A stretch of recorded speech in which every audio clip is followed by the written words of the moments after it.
بسم اللہ الرحمن الرحیم۔ اللہ تعالیٰ قرآن پاک میں فرماتی ہے کہ ڈرو اس دن سے جس دن اللہ کے آگے پیش ہو گے۔ دوستو،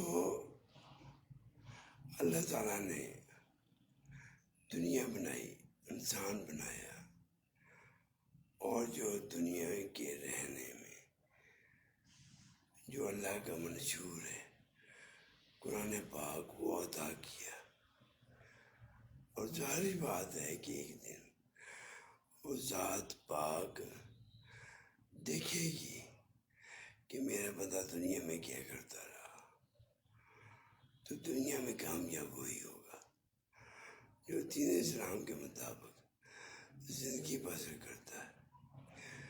اللہ نے دنیا دی، قبر بھی حقیقت ہے اور محشر بھی حقیقت ہے۔